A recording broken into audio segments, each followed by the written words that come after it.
Hi friends, welcome to VAP பஸ்னி channel. இன்றைக்கி என்ன பார்க்க போகிறோன்னா, உடம்புக்கு ஆரோக்கியம் தரக்கூடிய ஒரு ஹெல்த்தியான ஒரு ரெசிபி தான் பார்க்க போகிறோம்.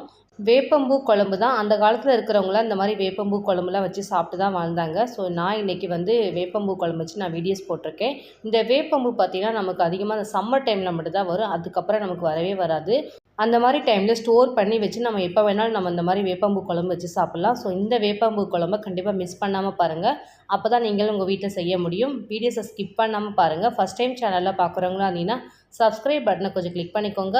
பக்கத்தில் இருக்கிற பெல் ஐக்கானை கிளிக் பண்ணும்போது ஆல்ன்ற ஆப்ஷன் கொடுத்தீங்கன்னா நான் போடுற வீடியோஸ் எல்லாமே உங்களுக்கு ஆன் த ஸ்பாட்டில் வந்து சேரும். வாங்க வீடியோஸ்குள்ளே போகலாம். இன்றைக்கி நான் 1 கப் அளவுக்கு நான் வேப்பம்பூ எடுத்திருக்கேன். இந்த வேப்பம்பூ பார்த்தீங்கன்னா எப்படி கிடைக்கும் அப்படின்னா, மரத்துலேருந்து நமக்கு கீழே விழுக ஆரம்பிக்கும். அப்போ கீழே ஃபுல்லாக துணி போட்டு விட்டுட்டு ஒரு 4 நாளைக்கு அந்த துணியை எடுக்காமல் அப்படியே விட்டுட்டிங்கன்னா போதும். நமக்கு அந்த மரத்துலேருந்து அந்த துணியில் நமக்கு நிறைய பூ கொட்ட ஆரம்பிக்கும்.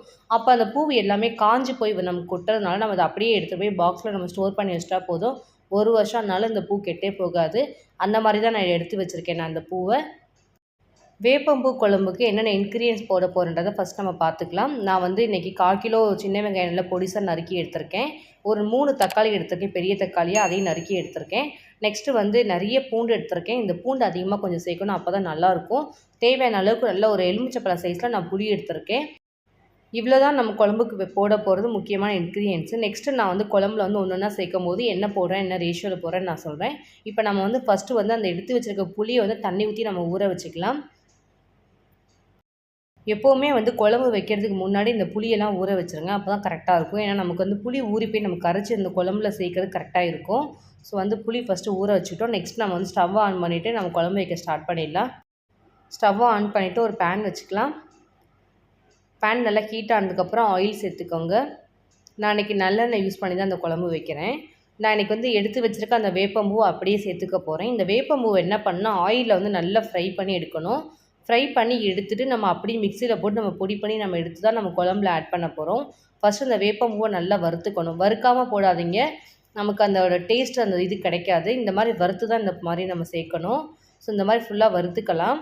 அதுவும் நல்லா காய வச்சு அந்த வேப்பம்பூவாக இருக்கணும். இந்த மாதிரி மரத்தில் விழுகும்போது ஏதாவது கீழே துணி போட்டு ஸ்டோர் பண்ணி வச்சிட்டிங்கன்னா போதும். வேப்பம்பூவு உங்களுக்கு 1 வருஷத்துக்கு அப்படியே இருக்கும். ரொம்ப நல்லது. அதிக மகத்துவங்கள் வாய்ந்த இந்த வேப்பம்பூவை கண்டிப்பாக விட்டுறாதீங்க. அதுவும் நமக்கு வருஷத்துக்கு ஒரு தடவை தான் நமக்கு இந்த வேப்பம்பூவே கிடைக்கும். மற்ற டைமில் வரும், பட் ஆனால் அந்தளவுக்கு நமக்கு வேப்பம்பூ மரத்தில் க்ரோத் ஆகாது. சம்மர் டைமில் மட்டும்தான் இந்த பூ நல்லா க்ரோத் ஆகி வரும். அந்த டைமில் இந்த மாதிரி யூஸ் பண்ணிக்கோங்க. ஸோ அந்த மாதிரி தான் எடுத்து நான் யூஸ் பண்ணிகிட்ருக்கேன். இந்த மாதிரி நல்லா வறுத்துக்கணும். அந்த வேப்பம்பூவை ஃபுல்லாக வறுத்ததுக்கப்புறம் இதை அப்படியே நம்ம வேறு ஒரு பவுலில் ட்ரான்ஸ்ஃபர் பண்ணிடணும். திரும்ப நம்ம குழம்பு செய்ய ஸ்டார்ட் பண்ணிடலாம் இதே பேன்லேயே. ஸோ தேவையான அளவுக்கு கொஞ்சம் ஆயில் சேர்த்துக்கலாம். நல்லெண்ணெய் சேருங்க, நமக்கு குழம்பு வைக்கிறதுக்கும் நல்லாயிருக்கும் டேஸ்ட்டு. கொஞ்சம் எக்ஸஸாகவே சேருங்க, அப்போ தான் காரக்குழம்பு நல்லாயிருக்கும் டேஸ்ட்டு. ஸோ தேவையான கொஞ்சம் எண்ணெய் சேர்த்துருக்கோம். நெக்ஸ்ட்டு 1 ஸ்பூன் அளவுக்கு கடுகு சேர்த்துக்கலாம். கடுகு நல்லா பொரியட்டும். நெக்ஸ்ட் நம்ம ஒரு 1/4 டீஸ்பூன் அளவுக்கு வெந்தயம் சேர்த்துக்கலாம். அதே 1/4 டீஸ்பூன் ஜீரகம் சேர்த்துக்கலாம். இந்த மாதிரி ஜீரகமும் வெந்தயம் போட்டிங்கன்னா அந்த காரக்குழம்புலாம் டேஸ்ட் நல்லாயிருக்கும். நம்ம ஆல்ரெடி எடுத்து வச்சுருந்தோம் பாருங்கள், 1 கப்பு சின்ன வெங்காயம் நம்ம அப்படியே சேர்த்துக்க போகிறோம். பெரிய வெங்காயம் கூட சேர்த்து கூட நீங்கள் வதக்கலாம். நான் இன்றைக்கி சின்ன வெங்காயம் எடுத்திருக்கேன். சின்ன வெங்காயம் நல்லது உடம்புக்கு. அதுவும் இந்த வேப்பம்பூ குழம்பு இயற்கையான விஷயத்தை நம்ம செய்யும் போது இந்த மாதிரி சின்ன வெங்காயத்தோடு செய்யுங்க. இன்னும் அந்த குழம்பு டேஸ்ட்டும் சூப்பராக இருக்கும். 1 கப்பு அளவுக்கு நான் பூண்டு எடுத்திருக்கேன். அந்த பூண்டையும் நம்ம இதோடு சேர்த்து வதக்கிக்கலாம். ஆயிலே இந்த பூண்டு வெங்காயம் நல்லா வதக்கி எடுக்கணும். அப்போ தான் கரெக்டாக இருக்கும். நமக்கு அந்த சாப்பிடும்போது அந்த ஃப்ளேவர் டேஸ்ட் நல்லாயிருக்கும். அந்த பூண்டு நல்லா ஒரு வறுத்த மாதிரி இருக்கும். டேஸ்ட் நல்லாயிருக்கும். நெக்ஸ்ட்டு வதங்கினதுக்கப்புறம் ஒரு கொத்து அளவு கருவேப்பிலை சேர்த்துக்கலாம். கருவேப்பிலை இதோடு சேர்த்து நல்லா மிக்ஸ் பண்ணி வதக்கிக்கலாம். நம்ம போட்டிருக்க அந்த வெங்காயம் பூண்டு எல்லாமே நல்லா வதங்கணும். நல்லா கோல்டன் கலர் ஆகிற வரைக்கும் வதக்கணும். இந்த மாதிரி வதக்கி வச்சிங்கன்னா தான் அந்த குழம்பு டேஸ்ட் நல்லாயிருக்கும். சூப்பராகவும் இருக்கும். அதோடய ஃப்ளேவர் பார்த்திங்கன்னா அந்த பூண்டு எல்லாம் நம்ம சேர்த்துருக்கிறதுனால. ஸோ நல்லா வதங்கிடுச்சு. முன்னாடிக்கு எப்போவும் பார்த்தீங்கன்னா உங்களுக்கே தெரியும். நெக்ஸ்ட்டு தக்காளி சேர்த்துக்கலாம். நான் 3 பெரிய தக்காளி எடுத்திருக்கேன் நறுக்கி, அதை அப்படியே நம்ம சேர்த்துக்க போகிறோம். இந்த வேப்பம்பூ குழம்பு பார்த்திங்கன்னா ரொம்ப நல்லது உடம்புக்கு. அதுமாரி கேர்ள்ஸுக்கு நிறைய பிம்பிள்ஸ்லாம் வரும். அது எல்லாமே நமக்கு ரெடியூஸ் பண்ணி கொடுக்கும்.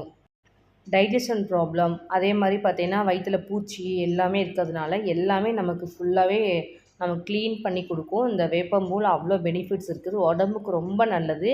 தேவையில்லாத நமக்கு வந்து எக்ஸ்ட்ராஸ் நமக்கு வந்து கிருமி எல்லாமே இருக்குது பாருங்கள், அது எல்லாமே நமக்கு ஃபுல்லாக ரெடியூஸ் ஆகிடும். ஸோ தேவையான கொஞ்சம் உப்பு சேர்த்து திரும்பவும் நம்ம நல்லா வதக்கிக்கலாம். வயிற்றில் பூச்சி எல்லாமே நம்ம க்ளீனாக அழிச்சு கொடுத்துரும் இந்த வேப்பம்பூ பார்த்தீங்கன்னா. ஏன்னா வேப்பம்பூ வந்து கொஞ்சம் கசப்பாக இருக்கும். அந்த புளியெல்லாம் நம்ம ஊற்றி வைக்கிறதுனால நல்லாயிருக்கும் அதோட டேஸ்ட் பார்த்தீங்கன்னா. நம்ம பாவக்காய் சாப்பிடுவோம் பாருங்கள் கசப்பு, அதெல்லாம் கொஞ்சம் கம்மியாக தான் இருக்கும். ஆனால் டேஸ்ட் நல்லாயிருக்கும். ஸோ ஆல்மோஸ்ட் நம்ம வெங்காயம் தக்காளி எல்லாமே நல்லா வதக்கிட்டோம். நெக்ஸ்ட் நம்ம வந்து புளி நம்ம ஊற வச்சுருந்தோம் பாருங்கள், அந்த கரைச்ச தண்ணி இப்போ நம்ம சேர்த்துக்கலாம். நான் சொன்ன ரேஷியோ படி அந்த எலுமிச்சப்பழ சைஸில் எடுத்துக்கோங்க. ஏன்னா கொஞ்சம் புளிப்பாகவும் இருக்கணும். ஏன்னா அப்போ தான் நமக்கு கசப்பு கரெக்டாக இருக்கும். ஸோ இந்த ரேஷியோ படி எடுத்திங்கன்னா கரெக்டாக இருக்கும். நம்ம புளியை கரைச்சி நம்ம தண்ணி ஃபுல்லாக சேர்த்தாச்சு. நெக்ஸ்ட்டு வந்து மிக்ஸ் பண்ணிவிட்டு வீட்டு மிளகாய்த்தூள் மட்டும் தான் நம்ம சேர்க்க போகிறோம். வேறு எந்த மிளகாய்த்தூள் நம்ம சேர்க்க போகிறதில்ல. நம்ம புளி சேர்த்துக்கிறதுனால கொஞ்சம் வந்து மிளகாய்த்தூள் கொஞ்சம் அதிகமாகவே போடணும். அப்போ தான் நல்லாயிருக்கும் டேஸ்ட்டு. இந்த மிளகாய்த்தூள்லாம் நல்லா கரையிற அளவுக்கு நல்லா ஃபுல்லாக மிக்ஸ் பண்ணிக்கலாம். தேவையான அளவு கொஞ்சம் தண்ணி சேர்த்து கரண்டி வச்சு ஃபுல்லாக மிக்ஸ் பண்ணிக்கலாம். அப்போ தான் கரெக்டாக இருக்கும். ஏன்னா நமக்கு இன்னும் நல்லா குழம்பு கொதிக்கணும். கொதித்து வரும்போது தான் நம்ம லாஸ்ட்டில் தான் நம்ம அந்த வேப்பம்பூவை வந்து அரைச்சதை நம்ம சேர்க்க போகிறோம். ஸோ நல்லா மிக்ஸ் பண்ணிவிட்டு தட்டு போட்டு மூடி கண்டிப்பாக ஒரு 10 நிமிஷம் அந்த மாதிரி நல்லா கொதிக்கட்டும் குழம்பு. இந்த மாதிரி கொஞ்சம் தண்ணியாக இருக்கணும். ஏன்னா கொதித்து வரும்போது நமக்கு கரெக்டாக ஆகிடும். உப்பு காரம் எல்லாம் கரெக்டாக இருக்கான்னு பார்த்துக்கலாம். எனக்கு உப்பு காரம் எல்லாமே கரெக்டாக இருக்குது. இப்போ நம்ம தட்டு போட்டு க்ளோஸ் பண்ணிட்டு கண்டிப்பாக ஒரு 10 நிமிஷம் கொதிக்க வச்சிங்கன்னா போதும். நெக்ஸ்ட்டு அப்போ தான் நான் வந்து குழம்போட கிரேவி கன்சிஸ்டன்சியை பார்த்து தான் நெக்ஸ்ட் நம்ம வேப்பம்பூ சேர்க்க முடியும். ஃபஸ்ட்டு தட்டு போட்டு மூடி நல்லா கொதிக்க வச்சுக்கலாம். 10 நிமிஷம் கிட்ட ஆயிடுச்சு. தட்டை ஓப்பன் பண்ணி பார்க்குறேன். நல்லா இப்போ தான் கொதிக்க ஆரம்பிச்சிருக்கு குழம்பு. நல்ல ஒரு ஸ்மெல்லோட நல்ல ஃப்ளேவராக இருக்குது. நம்ம வெந்தயம், சீரகம், பூண்டு எல்லாமே சேர்த்துருக்கோம். அது முக்கியமாக சின்ன வெங்காயம் போட்டுக்கிறதுனால குழம்பு வந்து சும்மா சொல்லவே முடியாது. டேஸ்ட்டு சூப்பராக இருக்கும். அதுவும் வேப்பம்பூ போடுறதுனால இன்னும் குழம்பு சூப்பராக இருக்கும். ஸோ திரும்பவும் தட்டு போட்டு மூடி ஒரு 10 நிமிஷம் கொதிக்க வைக்கல. நான் குழம்பு நல்லா கொதித்து வரணும். நமக்கு அப்படியே திக்காக இருக்கணும். அந்த மாதிரி இருந்தால் கரெக்டாக இருக்கும். தட்டு போட்டு மூடியிருக்கோம். 10 நிமிஷம் ஆகட்டும். குழம்பு நல்லா கொதிக்கட்டும். நெக்ஸ்ட் நம்ம வந்து வேப்பம்பூவை நம்ம வறுத்து வச்சுருந்தோம்ல, அதை இப்போ நான் வந்து மிக்சியில் பொடி பண்ணி காமிக்கிறேன். ஏன்னா நிறைய பேருக்கு வந்து இன்னுமே இந்த வேப்பம்பூ குழம்பு ப்ராப்பராக வைக்க தெரியாது. ஸோ நான் வந்து அடிக்கடி எங்கள் வீட்டில் வைக்கிறதுனால எனக்கு ரொம்ப பிடிக்கும் இதோட டேஸ்ட்டு பார்த்தீங்கன்னா. ஸோ நம்ம வறுத்து வச்சுக்க அந்த வேப்பம்பூவை மிக்ஸி ஜாரில் சேர்த்துருக்கோம். வேறு எதுவுமே சேர்க்கலை. அப்படியே அந்த வெறும் வேப்பம்பூவை மட்டும் கிரைண்ட் பண்ணி நம்ம எடுக்க போகிறோம். ஆயிலில் போட்டு நம்ம ஃப்ரை பண்ணி எடுத்துருக்கிறதுனால நமக்கு கிரைண்ட் பண்ணி எடுக்கும்போது கொஞ்சம் ஆயிலாக தான் இருக்கும். இதை அப்படியே இந்த பேஸ்ட்டை எடுத்துகிட்டு போய் நம்ம அப்படியே குழம்புல சேர்க்க வேண்டியது தான். ஃபஸ்ட் நம்ம வந்து வேறு ஒரு பவுலில் ட்ரான்ஸ்ஃபர் பண்ணிடலாம். நம்ம ஃபஸ்ட்டு போடும்போது வேப்பம்பூ எவ்வளோ இருந்துச்சு பார்த்தீங்களா? அதுக்கப்புறம் வதக்கினதுக்கப்புறம் கொஞ்சம் கம்மியாயிடுச்சு.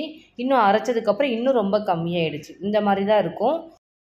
இது பார்த்திங்கன்னா ஒரு 2 ஸ்பூன் அந்த மாதிரி தான் இருக்கும். ஆனால் 2 ஸ்பூன் போட்டாலுமே போதும். நல்ல ஒரு நமக்கு அந்த வேப்பம்பூவோட ஃப்ளேவர் கண்டிப்பாக தெரியும் அந்த குழம்புல. ஸோ குழம்பு நல்லா கொதிச்சிருச்சு. இறக்குற ஸ்டேஜில் இந்த மாதிரி கரண்டி வச்சு ஃபுல்லாக மிக்ஸ் பண்ணிவிட்டு நம்ம அரைச்சி வச்சுருக்க அந்த வேப்பம்பூவை அப்படியே நம்ம சேர்த்துக்கணும். வேப்பம்பூவை ஃபுல்லாத்தையும் நம்ம சேர்த்துக்கலாம். அப்படியே தூக்கிட்டு போய் நம்ம போட்டுட்டு அப்படியே கரண்டி வச்சு ஃபுல்லாக மிக்ஸ் பண்ணி விட்டுட்டா போதும். நல்லா மிக்ஸ் ஆகிடும். ஏன்னா கொஞ்சம் கொஞ்சம் நமக்கு அது வந்து கெட்டியாகிடும். கரண்டி வச்சு இந்த மாதிரி ஃபுல்லாக ஈக்குவலாக மிக்ஸ் பண்ணி விட்டிங்கன்னா போதும். நமக்கு ஃபுல்லாக அது ஸ்ப்ரெட் ஆகிடும். இது போட்ட உடனே குழம்பு நல்லாயிருக்கும். டேஸ்ட்டு பார்த்திங்கன்னா அப்படியே ஸ்மெல்லே சொல்லவே முடியாது. அந்தளவுக்கு சூப்பராக இருக்கும். வேப்பம்பூ போட்ட உடனே கொஞ்சம் நேரம் ஒரு 5 நிமிஷம் கொதி வந்துச்சுன்னா போதும். ரொம்ப நேரம் கொதிக்கணும்னு தேவையில்லை. ஒரு 5 நிமிஷம் கொதிச்சா போதும். 5 நிமிஷம் கிட்ட ஆகிடுச்சு. நமக்கு பார்த்திங்களா மேலே ஃபுல்லாக நல்லா எண்ணெய் நல்லா பிரிஞ்சு வர ஆரம்பிச்சிடுச்சு. இந்த மாதிரி மேலே தெரியும் போது அப்படியே லைட்டாக கொத்தமல்லி தழை தூவி இறக்கி விட்டுற வேண்டியது தான். சூப்பராக இருக்கும் அந்த குழம்பு பார்த்திங்கன்னா. அதுவும் கொத்தமல்லி இலையெல்லாம் தூவினதுக்கு அதுக்கும் நல்லா வாசமாக இருக்கும் அந்த வேப்பம்பூ குழம்பு. இதை அப்படியே நம்ம வேறு ஒரு பவுலில் ட்ரான்ஸ்ஃபர் பண்ணிடலாம். நிறைய பேருக்கு இன்னுமே இந்த வேப்பம்பூ குழம்பு செய்ய தெரியாது. ஏன்னா அவங்களுக்கு வந்து வேப்பம்பூ குழம்பு சாப்பிட்ருக்க மாட்டாங்க. ஒன்ஸ் மட்டும் இதை ட்ரை பண்ணி பாருங்கள். நீங்கள் விடவே மாட்டீங்க. அது உடம்புக்கு ரொம்ப நல்லது தரக்கூடிய நன்மைகள் அதிகமாக இருக்கிற இந்த வேப்பம்பூ குழம்பு கண்டிப்பாக செய்யாமல் விட்டுறாதீங்க. ட்ரை பண்ணி பாருங்கள். உங்களுக்கு இந்த டேஸ்ட் ரொம்ப ரொம்ப பிடிக்கும். அப்படியே ரைஸில் வச்சு ஊற்றி சாப்பிடும்போது சூப்பராக இருக்கிற டேஸ்ட் பார்த்திங்கன்னா. அதுவும் இந்த மாதிரி வச்சு சாப்பிட்டீங்கன்னா நமக்கு ஹெல்த் இஷ்யூஸ் எதுவுமே வரவே வராது. நான் இன்றைக்கி வந்து ஒயிட் ரைஸ் போட்டு நான் குழம்பு ஊற்றி நான் சாப்பிட்டு உங்களோட ஷேர் பண்ண போகிறேன். இன்றைக்கி என்னோட ஸ்டைலில் உங்களுக்கு நான் வேப்பம்பூ குழம்பு எப்படி வைக்கிறதுன்னு உங்களுக்கு நான் செஞ்சு காமிச்சிருக்கேன்.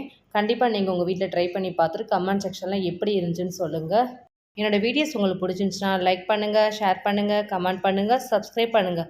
பக்கத்தில் இருக்கிற பெல் ஐக்கானை கிளிக் பண்ணிவிடுங்க. Thank you friends.